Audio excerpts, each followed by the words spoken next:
ജോയ്സ് മേർ മിനിസ്ട്രീസിന്റെ സുഹൃത്തുക്കളും പാർട്ട്നേഴ്സുമാണ് ഈ പ്രോഗ്രാമിന്റെ ചിലവുകൾ വഹിക്കുന്നത്.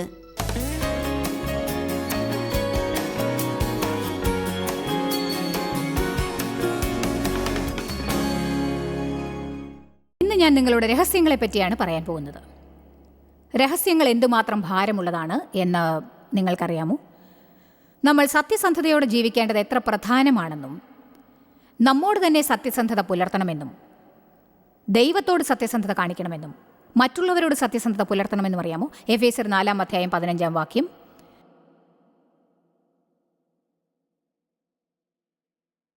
ഈ വചനം നൽകിയതിന് നന്ദി ദൈവമേ. ഞാനിത് പ്രസംഗിക്കുമ്പോൾ എന്നെ സഹായിക്കണമേ. സ്നേഹത്തിൽ സത്യം സംസാരിച്ചുകൊണ്ട് ക്രിസ്തു എന്ന തലയോളം സകലത്തിലും വളരുവാൻ ഇടയാകും. മനുഷ്യരുടെ ചതിയാലും ഉപായത്താലും തെറ്റിച്ചു കളയുന്ന തന്ത്രങ്ങളിൽ കുടുങ്ങിപ്പോകാൻ തക്കവണ്ണം ഉപദേശത്തിൻ്റെ ഓരോ കാറ്റിനാൽ അലയുന്ന ശിശുക്കളെ പോലെ ആവരുത്. അതിനാൽ സത്യമില്ലാതെ നമുക്ക് വളരാനാവില്ല. ദൈവവചനം എന്ന സത്യത്തെ സ്വീകരിച്ച് അത് വിശ്വസിച്ച് നമ്മുടെ ജീവിതത്തിലേക്ക് അത് പകർത്തുമ്പോൾ അത് ആത്മീകമായ വളർച്ച ഏർപ്പെടുത്തുന്നു. പല മനുഷ്യരും രഹസ്യങ്ങളെ കൊണ്ടു നടന്ന് രോഗങ്ങൾക്ക് അടിമയായിക്കൊണ്ടിരിക്കുന്നു. സമ്മർദ്ദമുണ്ടാകുന്നു. ബന്ധങ്ങളിൽ അവർ വിഭിന്നതകൾ കാണിക്കുന്നു. നമുക്ക് ചില സാധ്യതകൾ എന്തൊക്കെയാണെന്ന് നോക്കാം. 16-ാമത്തെ വയസ്സിൽ ഒരു പെൺകുട്ടി അബോർഷന് വിധേയയായിട്ട് ആരോടും അത് വെളിപ്പെടുത്തിയിട്ടുണ്ടാവില്ല. ഇപ്പോൾ അവൾ ഒരു ബന്ധത്തിനും വിവാഹത്തിനും ശ്രമിക്കുകയായിരിക്കാം. പക്ഷേ അവളുടെ രഹസ്യം ആരെങ്കിലും കണ്ടുപിടിക്കുമോ എന്ന് പേടിച്ച് അവൾ അസ്വസ്ഥയാണ്. അവൾ അത് ആരോടും പറയാൻ ആഗ്രഹിക്കുന്നില്ല.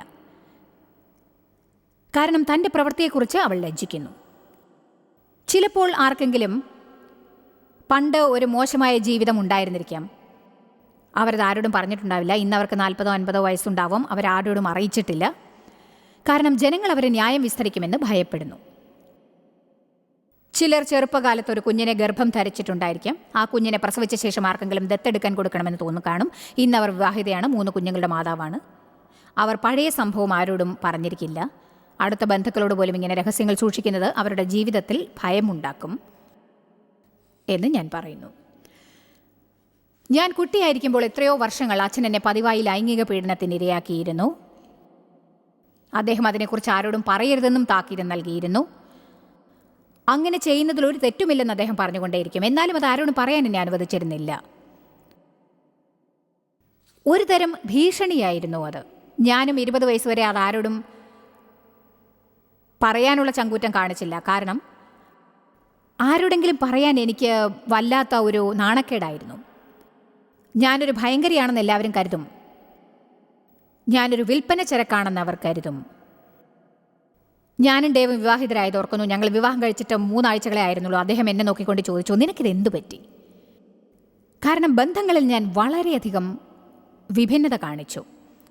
അച്ഛൻ്റെ വീട്ടിൽ നിന്ന് പുറത്തു വന്നപ്പോൾ എല്ലാ പ്രശ്നങ്ങളും അതോടെ അവസാനിച്ചു എന്ന് ഞാൻ കരുതി. എന്നാൽ ഞാൻ എൻ്റെ പ്രശ്നങ്ങളും കൂടെ കൊണ്ടുപോയെന്ന് വർഷങ്ങൾക്ക് ശേഷമാണ് മനസ്സിലായത്. അതെൻ്റെ പ്രാണനിൽ എഴുതപ്പെട്ടിരുന്നു.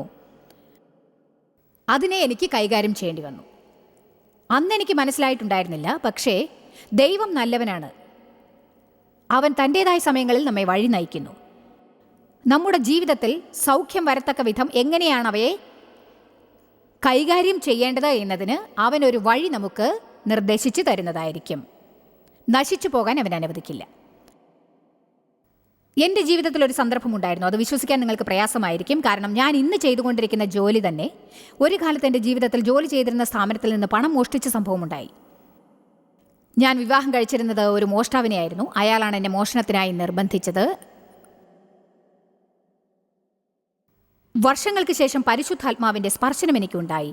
മിനിസ്ട്രി ആരംഭിക്കാൻ നിർദ്ദേശിച്ചപ്പോൾ ഞാൻ മോഷ്ടിച്ച പണത്തെപ്പറ്റി അവൻ എന്നോട് തോന്നിപ്പിച്ചുകൊണ്ടേയിരുന്നു. ഞാൻ ആ കമ്പനിയിൽ തിരിച്ചുപോയി ഞാനാണ് പണ്ട് പണം മോഷ്ടിച്ചത് എന്ന് പറയാൻ അവൻ എന്നെ പ്രേരിപ്പിച്ചു. ആദ്യം ഡേവിനോട് പറയണമെന്നാണ് തോന്നിപ്പിച്ചത്. ആരോടും ഞാൻ പറഞ്ഞിട്ടുണ്ടായിരുന്നില്ല. അങ്ങനെ ഞാനത് ഡേവിനോട് പറഞ്ഞു. ഡേവ് വളരെ സ്നേഹവാനും കൃപാലുവും ആയിരുന്നു. ഞാൻ ദൈവത്തിൻ്റെ നേതൃത്വം പിന്തുടർന്ന് ആ പണം തിരിച്ചു കൊടുക്കണമെന്ന് അദ്ദേഹം പറഞ്ഞു. അതുകൊണ്ട് അവരെന്നെ അറസ്റ്റ് ചെയ്യുമെന്ന് മാത്രമേ എനിക്കറിയുമായിരുന്നുള്ളൂ. എനിക്ക് മറ്റൊന്നും അറിയില്ല. എന്ത് സംഭവിക്കുമെന്ന് അറിയില്ലായിരുന്നു. എന്നാൽ ജീവിതത്തിൽ അത് മറച്ചു വെച്ചുകൊണ്ട് മുന്നോട്ട് പോവാനാവില്ല എന്നത് എനിക്കറിയാമായിരുന്നു. ഞാൻ ചെയ്തതുപോലെ നിങ്ങളും ചെയ്യണമെന്നല്ല ഞാനിപ്പോൾ പറഞ്ഞു വരുന്നത്. പകരം നിങ്ങൾ പരിശുദ്ധാത്മാവിനാൽ നയിക്കപ്പെടണം എന്നാണ് ഞാൻ പറയുന്നതിൻ്റെ അർത്ഥം.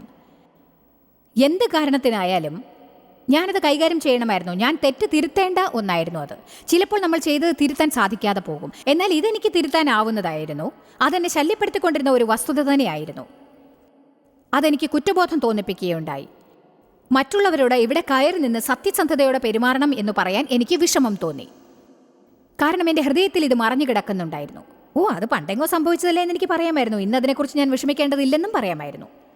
യേശുവിൻ്റെ രക്തത്തിലെല്ലാം മാഞ്ഞു കഴിഞ്ഞു എന്നും. അത് ശരി തന്നെയാണ്, അത് ക്ഷമിക്കപ്പെട്ടിരുന്നു. എന്നാലും അത് ശരിയാക്കണമെന്ന ദൈവം എന്നെ കൈകാര്യം ചെയ്തുകൊണ്ടിരുന്നു. ആർക്കറിയാം, ചിലപ്പോൾ ഞാനത് നേരെയാക്കാതിരുന്നെങ്കിൽ ഞാൻ ഇന്നിവിടെ നിൽക്കാനിട വരില്ലായിരുന്നു. ദൈവം ചില കാര്യങ്ങളെ കൈകാര്യം ചെയ്യാൻ പറയുമ്പോൾ അത് നമുക്ക് സഹിക്കാനാവുന്നതിനേക്കാൾ വേദന നൽകുന്നതായിരിക്കും. എന്നാൽ അവയെ കൈകാര്യം ചെയ്യാനുള്ള ഭയം നമ്മെ മുന്നോട്ട് പോകുന്നതിൽ നിന്ന് തടയുന്നു. ഞാൻ ആ കമ്പനിയിലേക്ക് തിരിച്ചു ചെന്നു. എന്നിട്ട് ചോദിച്ചു, കുറേ വർഷങ്ങൾക്ക് മുൻപ് നടന്ന ഓർമ്മയുണ്ടോ? അത് വളരെ മുൻപ് നടന്ന സംഭവമായിരുന്നു. വർഷങ്ങൾക്ക് മുൻപ് കുറച്ച് പണം മോഷണം പോയത് നിങ്ങൾക്ക് ഓർമ്മയുണ്ടോ? ആരോ പേറോൾ ചെക്കുകൾ എഴുതി പണം എടുക്കുകയുണ്ടായി. അയാൾ പറഞ്ഞു, അത് ഞാൻ ഓർക്കുന്നു. ഞാൻ പറഞ്ഞു, അതെടുത്തത് ഞാനായിരുന്നു. ഞാൻ പറഞ്ഞു, ഇന്ന് ഞാനൊരു ക്രിസ്ത്യാനിയാണ്. ഇത് അന്നൊരു ജൂയിഷ് ബിസിനസ്സായിരുന്നു. അതുകൊണ്ട് അവർക്കത് മനസ്സിലായോ എന്നെനിക്കറിയില്ല. ഞാൻ എവിടെ നിന്നാണ് വരുന്നതെന്നും അവർക്കറിയില്ലായിരുന്നു. പക്ഷേ ഞാൻ പറഞ്ഞു, ഇന്ന് ഞാൻ ക്രിസ്ത്യാനിയാണ്. ഞാൻ എൻ്റെ തെറ്റ് തിരുത്തണമെന്ന് ദൈവം എന്നോട് പറഞ്ഞുകൊണ്ടിരിക്കുന്നു. അതുകൊണ്ട് പണം മടക്കി തരാനാണ് ഞാൻ വന്നത്. അവർ പണം അടയ്ക്കാൻ എന്നെ അനുവദിച്ചു. എന്നിട്ട് അത് അടച്ചു കഴിഞ്ഞപ്പോൾ നല്ല സുഖവും തോന്നി. നമ്മൾ ചില കാര്യങ്ങൾ നേരെയാക്കുമ്പോൾ എത്ര പേർക്കാണ് സുഖം തോന്നാറുള്ളത്? എനിക്കത് വളരെ കഠിനമായിരുന്നു. അത് വളരെ സങ്കോചമുണ്ടാക്കിയിരുന്നു. പക്ഷെ ഞാൻ ചെയ്തത് വളരെ നല്ല കാര്യമായിരുന്നു. സത്യത്തെ നേരിടുന്നത് ചിലപ്പോൾ കഠിനമായിരിക്കാം, എന്നാൽ അതൊരു നല്ല കാര്യമാണ്. പഴയൊരു മോഷ്ടാവ് നിങ്ങളെ ഉപദേശിക്കുന്നു എന്നത് രസകരമായി തോന്നുന്നുണ്ടായിരിക്കും, അല്ലേ? ദൈവം ആരെയാണ് ഉപയോഗിക്കുന്നത് എന്നത് രസകരമാണ്. അവൻ ലോകത്തിലെ ബുദ്ധിമാന്മാരെ ഉണ്ടാക്കാനായി ബലഹീനരെയും മണ്ടന്മാരെയുമാണ് ഉപയോഗിക്കുന്നത്. ദൈവത്തിൻ്റെ സ്തുതി അർപ്പിക്കും.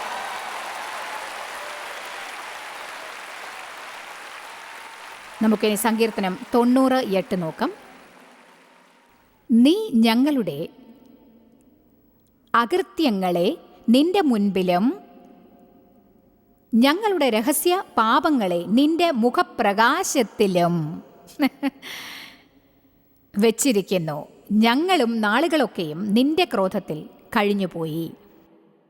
നമ്മൾ പല കാര്യങ്ങൾ നമ്മുടെ ഹൃദയത്തിൻ്റെ അടിത്തട്ടിൽ സൂക്ഷിച്ചു വയ്ക്കുന്നു. അവ ആഴത്തിൽ മറച്ചു വെച്ചിരിക്കുന്നത് കൊണ്ട് അവയെ വീണ്ടും നോക്കാനോ അവയെക്കുറിച്ച് ചിന്തിക്കാനോ ആഗ്രഹിക്കുന്നില്ല. അത് പണ്ടെങ്ങോ സംഭവിച്ച ഒരു കാര്യമായിരിക്കാം. അതിനെക്കുറിച്ച് നിങ്ങൾ മറന്നിട്ടുണ്ടാവാം.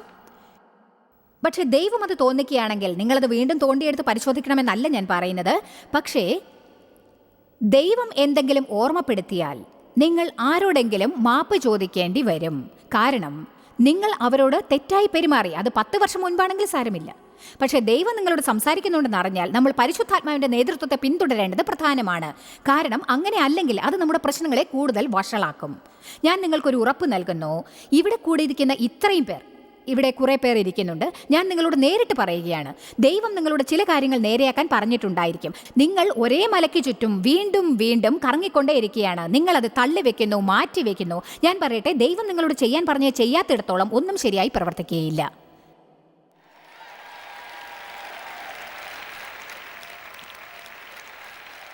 നിങ്ങളിൽ ചിലർ പകുതി ആവേശപ്പെടുന്നത് എനിക്ക് കാണാം. പകുതി മാത്രം ആവേശം. കാര്യങ്ങൾ പുറത്തേക്ക് കൊണ്ടുവരിക, നിങ്ങളുടെ ഹൃദയത്തിൽ നിന്ന് പുറത്താക്കുക. അവയെ കൈകാര്യം ചെയ്യുന്നത് കഠിനമായിരിക്കാം, പക്ഷേ അത് സ്വാതന്ത്ര്യം നൽകും. അങ്ങനെ ചെയ്യുന്നത് അതിമനോഹരമാണ്. അനേകം വർഷങ്ങൾക്ക് മുൻപ് റഷ്യയിൽ ചെന്ന് ശുശ്രൂഷ നടത്തിയത് ഞാൻ ഓർക്കുന്നു. അന്ന് ഞാൻ എൻ്റെ പീഡനങ്ങളെക്കുറിച്ചുള്ള കഥ പറഞ്ഞു. അവസാനം ഞാൻ പറഞ്ഞു, പീഡനത്തിനിരയായിട്ടുള്ളവർക്ക് വേണ്ടിയുള്ള പ്രാർത്ഥനയാണിത്, അങ്ങനെയുള്ളവർക്ക് മുന്നോട്ട് വരാമെന്ന്. അന്ന് ലൈനിൽ വന്ന് നിന്ന് ചിലരെക്കുറിച്ച് ദൈവം ഞാനും ഇന്നും സംസാരിക്കാറുണ്ട്. ഏകദേശം 80 വയസ്സ് പ്രായമുണ്ടായിരുന്ന സ്ത്രീകളും ചെറുപ്പത്തിൽ ലൈംഗിക പീഡനത്തിനിരയായി ജീവിതകാലം മുഴുവനും അത് ആരോടും പറയാതെ സൂക്ഷിച്ചിട്ടുണ്ടായിരുന്നു.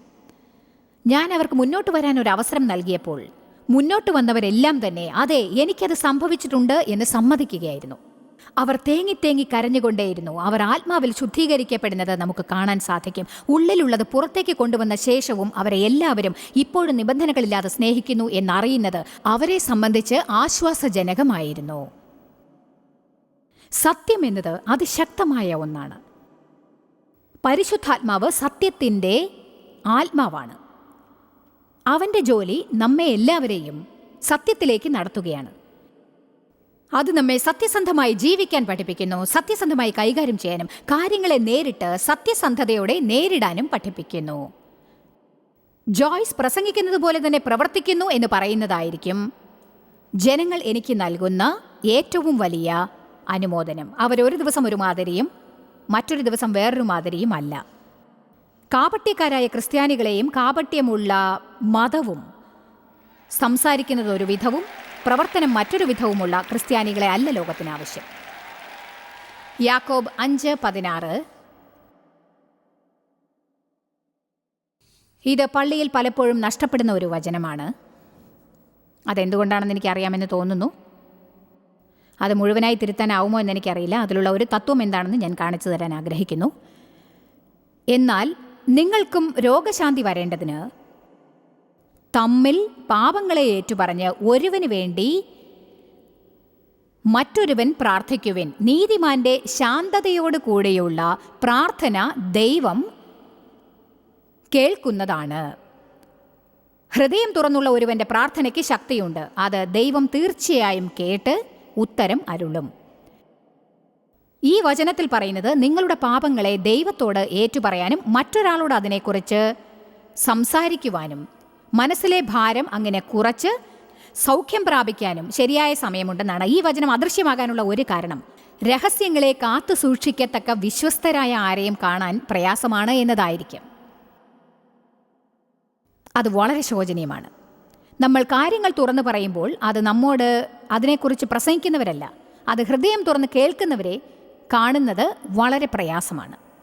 ക്രിസ്ത്യാനികൾ കേൾക്കാനും മനസ്സിലാക്കാനും വളരെ മിടുക്കരാണ്. എല്ലാം ശരിയാക്കാനാവുമെന്ന് നമ്മൾ കരുതുന്നു, അതുപോലെ മറ്റുള്ളവരോട് പ്രസംഗിക്കാനാവുമെന്നും.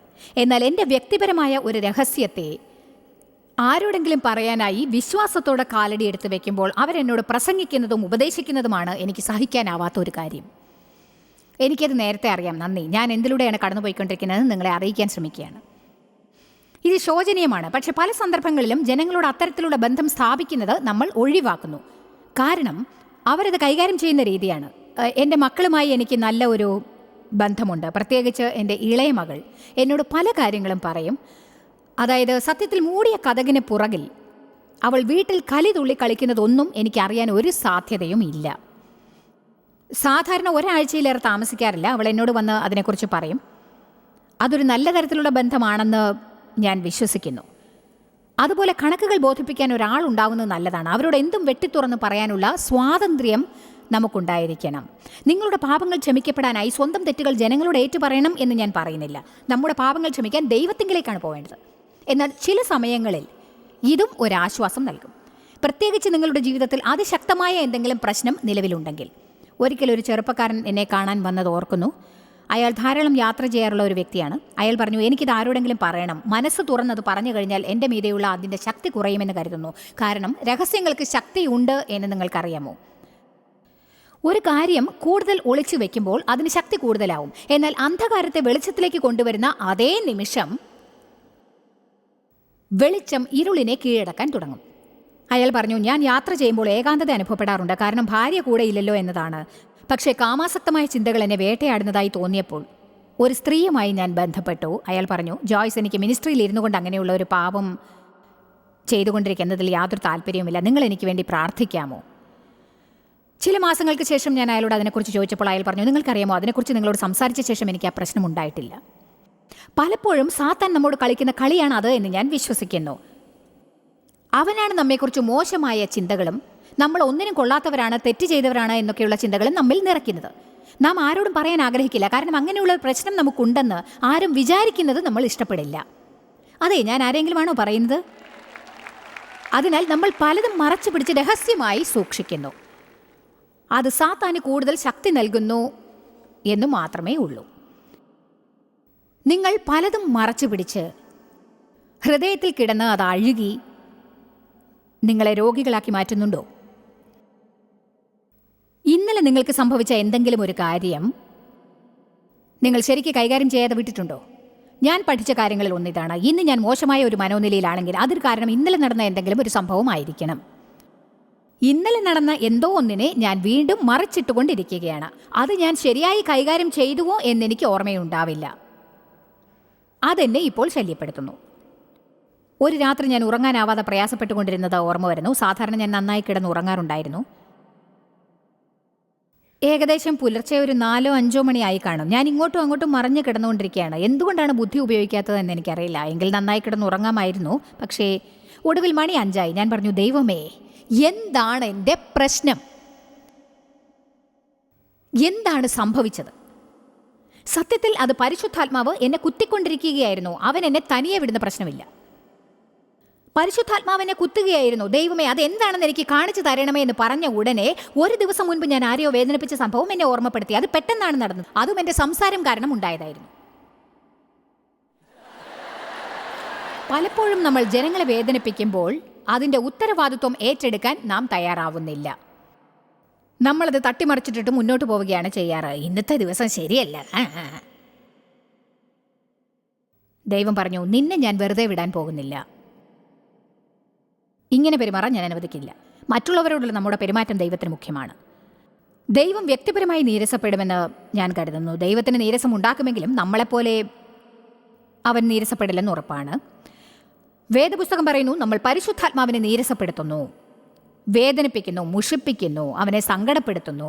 നമ്മൾ ജനങ്ങളോട് പൗരുഷമായി പെരുമാറുമ്പോഴും അവരെക്കുറിച്ച് ചിന്തിക്കാത്തപ്പോഴും നമ്മൾ ക്രിസ്ത്യാനികളാണെന്ന് പറയുമ്പോഴും അത് ദൈവത്തെ ചൊടിപ്പിക്കും.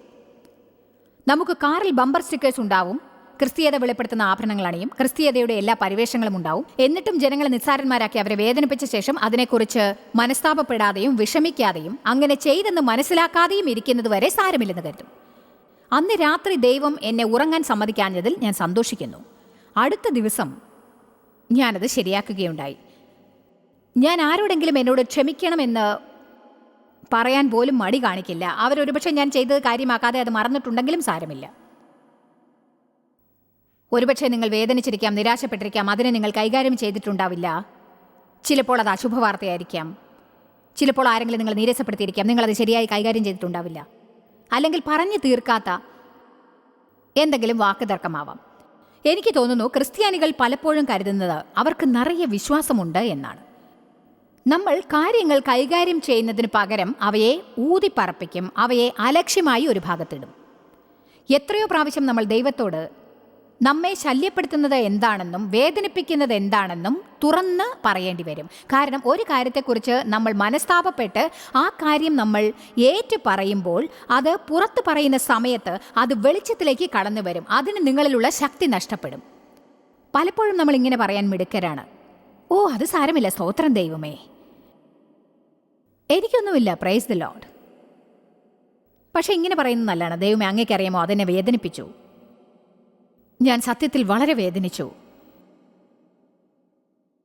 എങ്കിലും മുന്നോട്ട് പോകാനുള്ള ശക്തി അങ്ങ് എനിക്ക് നൽകണമേ. എന്നിട്ട് ഇത് സംഭവിച്ചില്ലായിരുന്നെങ്കിൽ ഞാൻ അവരോട് എങ്ങനെ പെരുമാറുമോ അതിനേക്കാൾ നന്നായി പെരുമാറാനിടയാക്കണേ. എന്നാൽ അതിനെ നിസ്സാരമാക്കി നിങ്ങൾക്ക് എങ്ങനെ ഉണ്ടായിരുന്നു എന്ന് ദൈവത്തോട് പറയാതിരുന്നാൽ നിങ്ങൾ വേദനിച്ചുകൊണ്ടേയിരിക്കും. ആ വേദന അവിടെ തന്നെ കിടക്കും.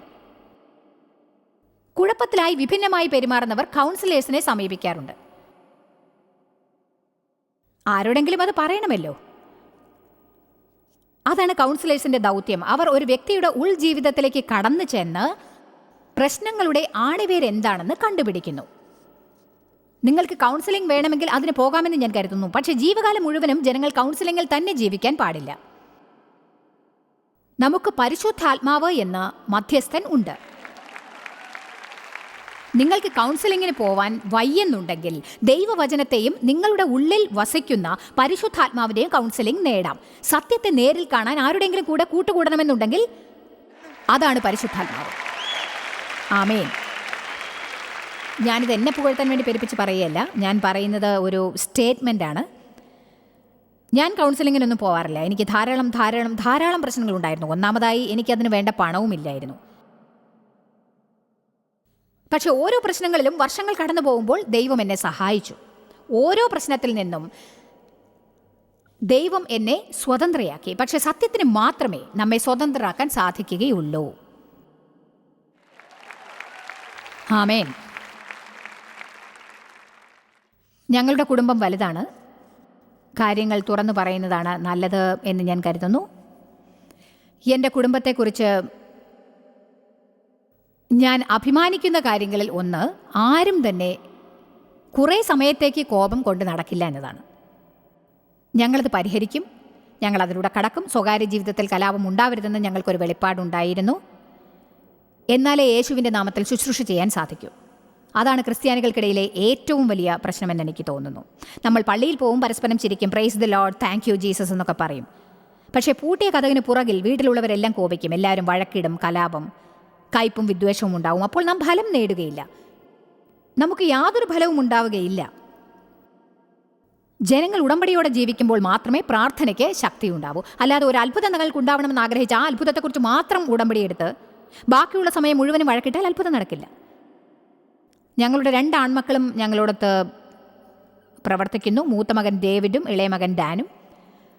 അവർ മിനിസ്ട്രിയുടെ വിവിധ ഭാഗങ്ങളെ നോക്കി നടത്തുന്നു. അവർ കാര്യങ്ങൾ അനുഷ്ഠിക്കുന്നത് തികച്ചും വ്യത്യസ്തമായ രീതിയിലൂടെയായിരിക്കും. അവരെന്തെങ്കിലും ഒരിക്കൽ കാര്യങ്ങൾ ചർച്ച ചെയ്യുന്നു. അവർ ഞങ്ങൾക്ക് വേണ്ടി പ്രവർത്തിക്കുന്നു. അതിനാൽ മാതാപിതാക്കളായ മേലധികാരികളുടെ കീഴിൽ പ്രവർത്തിക്കുന്നത് ഒരു വെല്ലുവിളിയാണ്. അതുകൊണ്ട് ഞങ്ങൾ എന്തെങ്കിലും ഒരിക്കൽ കാര്യങ്ങൾ ഒരുമിച്ചിരുന്ന് ചർച്ച ചെയ്യാറുണ്ട്. ഞങ്ങളുടെ മരുമകന്മാർ ഇരുവരും ഞങ്ങളോടൊത്ത് പ്രവർത്തിക്കുന്നു. ഞങ്ങൾ തുറന്ന് സംസാരിക്കണം, ഒരു കുടുംബമായി. അല്ലാതെ കാര്യങ്ങൾ മൂടി വെച്ച് അവയെ കൈകാര്യം ചെയ്യാതിരിക്കരുത്.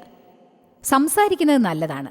നിങ്ങളിൽ ചിലർക്ക് സംസാരിക്കാൻ ഇഷ്ടമല്ല. ചിലപ്പോൾ പുരുഷന്മാർ ആശയവിനിമയത്തിൻ്റെ കാര്യത്തിൽ പുറകോട്ടാണ്. പക്ഷേ സ്ത്രീകളുടെ ആശയവിനിമയത്തിനുള്ള കഴിവ് അപാരമാണ്. എന്നെപ്പോലെയുള്ള സ്ത്രീകൾക്ക് സംസാരിച്ചുകൊണ്ടേയിരിക്കണം. അപ്പോൾ പുരുഷന്മാർ തുറച്ചു നോക്കും. പുരുഷന്മാരെ, ചിലപ്പോൾ നിങ്ങളും ഒരല്പം നിങ്ങളെ തന്നെ അയവാക്കി സംസാരിച്ചു നോക്കൂ. നിങ്ങൾക്കത് ആവശ്യമില്ലെങ്കിലും ഒരുപക്ഷെ ഭാര്യ ആഗ്രഹിക്കുന്നുണ്ടാവും. പറയൂ, സ്ത്രീകളെ എന്നെ സഹായിക്കൂ. ഞങ്ങളുടെ കുടുംബം എല്ലാം തുറന്നു പറയുന്നു. എൻ്റെ കൂടെ അടുത്ത് പ്രവർത്തിക്കുന്നവർക്കും എനിക്കും തമ്മിൽ എന്തെങ്കിലും വിചിത്രമായി തോന്നിയാൽ ഞങ്ങൾ അത് സംസാരിച്ച് തീർക്കാറുണ്ട്. ഞാൻ രഹസ്യങ്ങൾ ഒരിക്കലും മറച്ചു വെക്കാറില്ല, മോശമായി പെരുമാറുകയുമില്ല. എല്ലാവരും ഒന്നും സംഭവിക്കാത്ത പോലെ പെരുമാറുന്നു, പക്ഷേ അവർക്ക് ഒരുപാട് പ്രശ്നമായിരിക്കും. ദാവീദ് ദൈവത്തോട് സത്യസന്ധത പുലർത്തി. നമ്മൾ സത്യസന്ധതയോടെ സംസാരിക്കേണ്ട പ്രധാന വ്യക്തി ദൈവമാണെന്ന് ഞാൻ വിശ്വസിക്കുന്നു. എപ്പോഴും എല്ലാ കാര്യവും എല്ലാവരോടും പറഞ്ഞുകൊണ്ട് നടക്കാനാവില്ല. സത്യം പറയുകയാണെങ്കിൽ നിങ്ങൾ ഓരോന്നിനെക്കുറിച്ചും എന്ത് കരുതുന്നു എന്ന് ആരും അറിയേണ്ടതുമില്ല. കാരണം അവർക്കത് അളവിലധികം ഭാരമായിരിക്കും. അവർക്കത് ഇഷ്ടപ്പെടില്ല. ഇങ്ങനെ പറയുന്നത് അത്ര നല്ലതല്ല. നിന്നെ അടുത്ത് കാണുമ്പോഴൊക്കെ എനിക്കൊരു കിഴുക്ക് വെച്ച് തരണമെന്ന് തോന്നുന്നു. വിശ്വാസത്തോടെ ഞാൻ സ്നേഹത്തിൽ നടക്കുന്നതാണ്. മനസ്സിലായോ?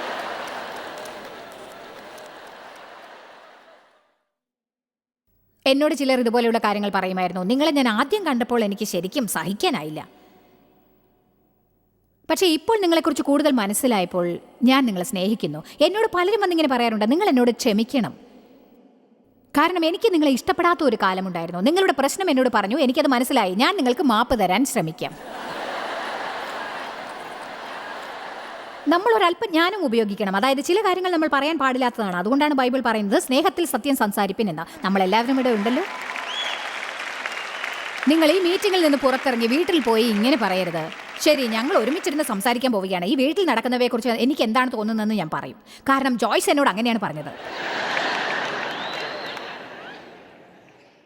എന്നാൽ മുൻപെങ്ങും ഇല്ലാത്ത വിധത്തിൽ നിങ്ങൾ ദൈവത്തോട് എല്ലാ കാര്യങ്ങളെക്കുറിച്ചും മുഴുവനായി സത്യസന്ധത പാലിക്കേണ്ടതാണ്. അത് നിങ്ങൾ ചെയ്യണം. മറ്റുള്ളവരെക്കുറിച്ചുള്ള സത്യമല്ല നിങ്ങളെ സ്വതന്ത്രരാക്കാൻ പോകുന്നത്. എല്ലാവരെക്കുറിച്ചുമുള്ള സത്യം കേൾക്കാൻ നമുക്ക് ഇഷ്ടമാണ്. ഓ, നീ ഇതറിഞ്ഞോ? ഓ, എന്താണ് പറ. ഇത് നിങ്ങളെ സഹായിക്കില്ല. നിങ്ങളെക്കുറിച്ചുള്ള സത്യമാണ് നിങ്ങളെ സ്വതന്ത്രരാക്കുക. രഹസ്യങ്ങൾ ചിലപ്പോൾ നമ്മുടെ ജീവിതത്തിൽ വലിയ ഭാരങ്ങൾ കയറ്റി വെച്ചേക്കും. വേദപുസ്തകം പറയുന്നു, നമ്മൾ സത്യം അറിയുമ്പോൾ ആ സത്യം നിങ്ങളെ സ്വതന്ത്രരാക്കും എന്ന്. ജോയ്സ് മേയറുടെ ശുശ്രൂഷാ കേന്ദ്രത്തിൽ നിങ്ങൾ അറിഞ്ഞതിനേക്കാൾ നിങ്ങൾ ഞങ്ങൾക്ക് വളരെ പ്രിയപ്പെട്ടവരാണ്. ലോകം മുഴുവൻ ഈ ശുശ്രൂഷാ കേന്ദ്രത്തെ നടത്താൻ സഹായിച്ചതിൽ എല്ലാവർക്കും വളരെ നന്ദി. നമ്മൾ ഒരുമിച്ച് വിശക്കുന്നവർക്ക് ആഹാരം കൊടുക്കുന്നു, പാവപ്പെട്ടവർക്ക് വസ്ത്രങ്ങൾ കൊടുക്കുന്നു, എല്ലാ ദേശത്തേക്കും സന്ദേശങ്ങൾ അറിയിക്കുന്നു. ഞങ്ങൾ നിങ്ങളോട് അപേക്ഷിക്കുകയാണ്, ഞങ്ങളോട് ബന്ധപ്പെടുക. joycemeyer.org. നിങ്ങളുടെ പ്രാർത്ഥനകളും അപേക്ഷകളും പകർന്നുകൊള്ളാൻ, അതിനെപ്പറ്റി കൂടുതൽ അറിയുവാൻ, ജോയ്സിന്റെ പൊതുയോഗ വിവരപ്പട്ടിക ലോകം മുഴുവൻ ക്രിസ്തുവിന്റെ സ്നേഹം പകരാൻ ഞങ്ങളോട് പങ്കുചേരുക. ജോയ്സ് മേയർ മിനിസ്ട്രീസിന്റെ സുഹൃത്തുക്കളും പാർട്ട്നേഴ്സുമാണ് ഈ പ്രോഗ്രാമിന്റെ ചിലവുകൾ വഹിക്കുന്നത്.